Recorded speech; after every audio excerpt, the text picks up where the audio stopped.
Yoga Mythology 101 Shalabhasana, the Locust.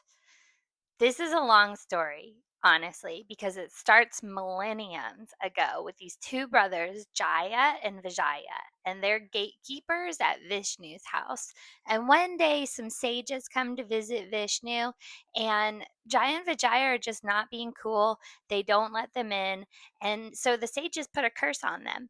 And their curse is that they will, instead of loving Vishnu, because they're what they call bhakti yogis. Bhakti yogi is the yoga of devotion. And they kind of said, no, you're going to be Krota yogis now. And that's basically when somebody concentrates and finds full concentration on the hatred of an object. So they're like, you're going to hate Vishnu now. And they cried to Vishnu. They said, Vishnu, can you help us? And he was like, no, sorry, guys, I totally can't. You're going to have to deal with these karmas now. So fast forward, they have three more births and they're just wreaking havoc. They're being terrible guys. And on their third birth, they come into life as two brothers again, two warrior brothers. And I'm going to really mess up these names. It's Hiran Yakasha and Hiran Yakshipu. So Hiranyakasha actually challenges Vishnu.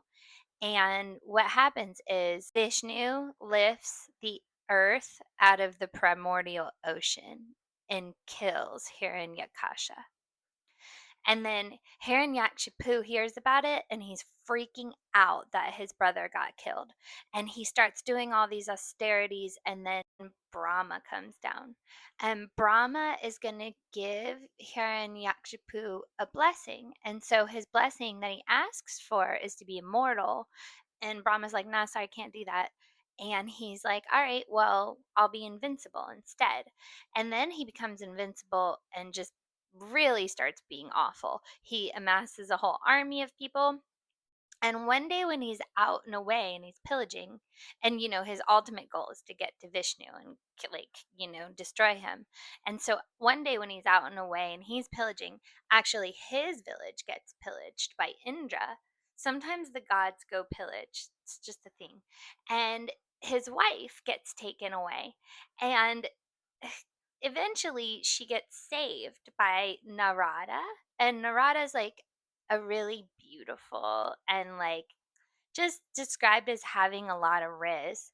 And so when she returns, she's pregnant with Narada's baby. And Hiranyakshipu had not been paying much attention to his son while he was out like pillaging and starting wars. And when he came home, he was super bummed out to find out that his son was praising Vishnu, his like mortal enemy. So this is where the locust comes into play. Prahlada, his son, is the reincarnation of Shalabha, the locust. Got to get that straight because Prahlada is going to become the main character here in a second. So Hiranyakshipu is like, I got to kill my kid now. Like, he's like, that's what I got to do. And so he orders his guards to chop him up, but their swords are going right through him.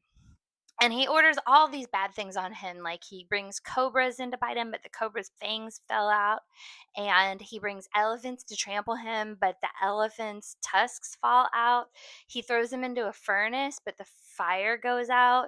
He throws him in the ocean, and the ocean spits him out. And then he throws him off the highest cliff, and no avail. He lands light like a feather. And so the last thing he's going to do is he's like, I'm going to finish him off myself. And when he goes to his son, to Prahlada, he says, why don't you invoke Vishnu? And all Prahlada does is he smiles and he closes his eyes, and then this huge cloud appears, and Vishnu comes, but he comes in the form of like a lion man thing, and he just basically tears Hiranyakshipu to shreds. And when he appears, everyone's freaking out. They're running around and running away. But Prahlada, he sees him for what he is. Even though he's taking this lion form, Prahlada can see that he is his like chosen deity. So he's in samadhi, he's in a blissful state where where Vishnu is his bhakti. And then Vishnu, he reverts back to his benevolent four-armed form. And he takes Prahlada and he places him up on the throne and he made him the emperor of the demons. The end.